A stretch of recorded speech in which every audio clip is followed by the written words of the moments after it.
নমস্কার। ভারত কৃষি উদ্যোগের পক্ষ থেকে আপনাদের প্রত্যেককে জানাই সবুজ অভিনন্দন।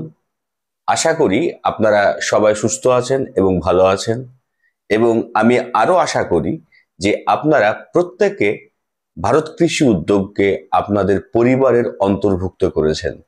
আজকে আমরা কলাই চাষের সম্পূর্ণ পরিচর্যা বিষয়ে আলোচনা করতে চলেছি।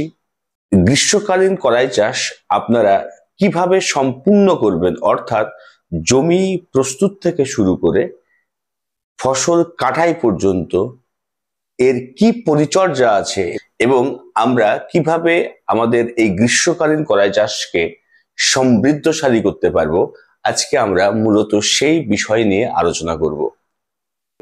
কলাই চাষটি আমরা কিভাবে সম্পূর্ণ করব, অর্থাৎ কলাই চাষ করার জন্য কি ধরনের জমি প্রয়োজন, কিভাবে মাটি প্রস্তুতি করতে হয়, কি ধরনের পোকামাকড় আক্রমণ করে, কি ধরনের ব্যাকটেরিয়া বা ফাঙ্গাস আক্রমণ করে এবং তার প্রতিকার কি, অর্থাৎ কলাই চাষটি সম্পূর্ণ করার জন্য যাবতীয় পরিচর্যা বিষয়ে আজকে আমরা চাষি ভাইদের সামনে আলোচনার মাধ্যমে তুলে ধরব। এবার আমরা আলোচনা করব জমি প্রস্তুতি নিয়ে। কলাই ডাল শস্য বননের জন্য জমিতে 1 থেকে 2টি গভীর চাষ প্রয়োজন। মাটির জল ধারণ ক্ষমতা ভালো থাকলে কলাই চাষ ভালো হয়। অতিরিক্ত জল নিষ্কাশনের ব্যবস্থা অবশ্যই থাকতে হবে। বীজ বপনের সময় জমিতে আর্দ্রতা যথেষ্ট পরিমাণে দরকার। এরপরে আলোচনা করব কি ধরনের রাসায়নিক সার আমরা প্রয়োগ করব। 1 একর জমির জন্য 15 থেকে 20 কেজি নাইট্রোজেন, 50 থেকে 75 KG SSP single super phosphate, 30 KG MOP অর্থাৎ পটাশ, সালফার 6 কেজি এবং 6 কেজি দানাদার বিষ পার একরে প্রয়োগ করতে হবে। বীজের মাত্রা: সংশোধিত বীজ তথা বিভিন্ন রোগ প্রতিরোধ সম্পন্ন বীজ বপন করতে হবে। বীজ বপনের সঠিক সময় হচ্ছে মার্চ এবং এপ্রিল মাস। গ্রীষ্মকালীন কলাই বীজ মার্চ মাস থেকে এপ্রিল মাস পর্যন্ত বনন করা যাবে। তারপর বনন করলে বৃষ্টিপাতের কারণে ফসলের উৎপাদনে বিঘ্ন ঘটার আশঙ্কা থাকে। এবারে আলোচনা করব আমরা সেচ ব্যবস্থা নিয়ে। গ্রীষ্মকালীন কলাই ডাল শস্য চাষের জন্য জমিতে পর্যাপ্ত সেচ ব্যবস্থা অত্যাবশ্যকীয়। মাটির আর্দ্রতা অনুযায়ী সেচ প্রয়োজন। জমিতে যদি উপযুক্ত আর্দ্রতা থাকে তাহলে সেচ দেওয়ার দরকার নেই, নচেত বপনের 3 দিনের মধ্যে সেচ প্রয়োগ করতে হবে। মাটির আর্দ্রতা ও আবহাওয়ার উপর নির্ভর করে 10 থেকে 15 দিন প্রথম সেচ, দ্বিতীয় সেচ 25 থেকে 35 দিন, তৃতীয় সেচ 45 থেকে 55 দিন, অর্থাৎ 15 থেকে 20 দিনের গ্যাপে আমাদেরকে 3টে সেচ প্রয়োগ করতে হবে। কলাই গাছে ফুল আসা ও গুটি গঠনের পর্যায়গুলি খুবই গুরুত্বপূর্ণ সময়, যখন সেচ দেওয়া আবশ্যক। এবার আমরা আলোচনা করব আগাছা নিয়ন্ত্রণ নিয়ে, যেটা কলাই চাষকে সম্পূর্ণ করার জন্য অত্যন্ত দরকার। ভালো উৎপাদনের জন্য আগাছা নিয়ন্ত্রণ খুবই গুরুত্বপূর্ণ। রাসায়নিক প্রয়োগ পদ্ধতিতে আগাছা নিয়ন্ত্রণের জন্য বীজ বপনের 4 থেকে 5 দিনের মধ্যে পেন্ডিমেথালিন 30% ইসি 700 ml প্রতি একর 200 লিটার জলে মিশিয়ে স্প্রে করতে হবে। এইবার আমরা সবচেয়ে গুরুত্বপূর্ণ বিষয় আলোচনা করতে চলেছি, সেটা হচ্ছে ক্ষতিকারক পোকামাকড় নিয়ন্ত্রণ। বিভিন্ন রকম পোকার আক্রমণের ফলে কলাই গাছে অনেক রকম রোগ দেখা যায়। সুরক্ষিতভাবে কলাই চাষকে সম্পূর্ণ করার জন্য পোকামাকড় নিয়ন্ত্রণ অত্যন্ত জরুরি। এই সমস্ত পোকামাকড়ের ফলে গাছে বিভিন্ন রকম ফাঙ্গাস ও ব্যাকটেরিয়ার সংক্রমণ ঘটে, ফলে আশানুরূপ উৎপাদন হয় না। উৎপাদন ব্যাপকভাবে ক্ষতিগ্রস্ত হয়। যে সমস্ত পোকা গাছকে আক্রমণ করে সেগুলো হলো white fly, pod borer, spotted pod borer, blue butterfly, crane blue butterfly, pin aphids, leaf hopper, pod bug, এছাড়া আরো অনেক ধরনের পোকামাকড় কলাই গাছকে আক্রমণ করে। বিশেষ করে ফুল আসার সময় ব্লিস্টার বিটেল নামক এক ধরনের পোকা গাছকে আক্রমণ করে।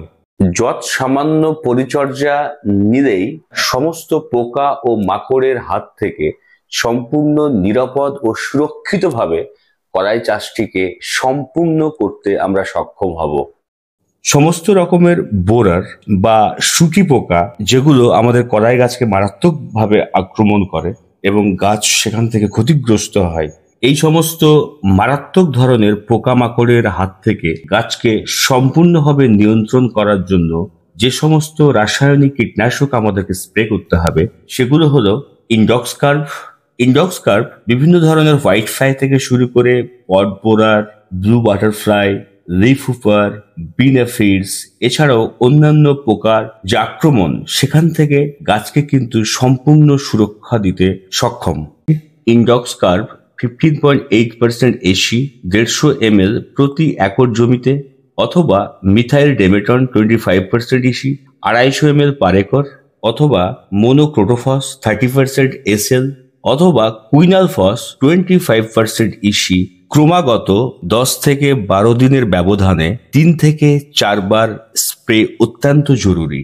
এছাড়াও বিভিন্ন রকম পোকামাকড়ের আক্রমণের ফলে গাছে বিভিন্ন রকম ফাঙ্গাস ও ব্যাকটেরিয়া ব্যাপকভাবে দেখা যায়, যেমন cercospora leaf spot, powdery mildew, root rot and leaf blight, rust, stem canker, yellow mosaic virus, leaf crinkle ইত্যাদি। এই সমস্ত লক্ষণ দেখা দিলে আলোচিত কীটনাশকের সঙ্গে copper oxychloride 50 WP 600 gram per acre, অথবা ম্যানকোজেব 3 গ্রাম পার লিটার জলে, অথবা ট্যাবুকোনাজল 1 ml পার লিটার জলে, বা অ্যাজোক্সিস্ট্রবিন 2 ml পার লিটার জলে পরপর 3 থেকে 4 বার 10 থেকে 12 দিনের ব্যবধানে আমাদেরকে স্প্রে করতে হবে। বিভিন্ন পোকামাকড়ের আক্রমণের ফলে পোকামাকড় বাহিত ফাঙ্গাস ও ব্যাকটেরিয়ার যথেষ্ট আক্রমণ কলাই চাষে দেখা যায়। এই কলাই চাষের আরো একটি গুরুত্বপূর্ণ স্টেজ হচ্ছে ফল এবং ফুলের স্টেজ। 45 থেকে 50 দিনের মধ্যে কলাই গাছে কিন্তু ফ্রুটিং দেখা যাবে, অর্থাৎ ফুল এবং ফল দেখা যাবে। এই সময় ইউরিয়া 1% হারে এবং ডিএপি 2% হারে, অর্থাৎ আপনার কীটনাশক প্রয়োগের স্প্রে মেশিন যদি 15 লিটার হয় সেক্ষেত্রে 15 গ্রাম ইউরিয়া এবং 30 গ্রাম ডিএপি জলের সঙ্গে মিশিয়ে স্প্রে করলে ফুল এবং ফলের সমৃদ্ধি দেখা যায়। পরিচর্যার পরিশেষে আলোচনা করব ফসল কাটাই ও মাড়াই। কলাই চাষটি সম্পূর্ণ হতে 70 থেকে 75 দিন সময় প্রয়োজন। কলাইয়ের জমিতে আপনি যদি দেখেন যে 70 থেকে 75% কলাইয়ের যে ফল সেটা পাকতে শুরু করে দিয়েছে, তখন কিন্তু আপনার ফসল কাটাই অত্যন্ত গুরুত্বপূর্ণ।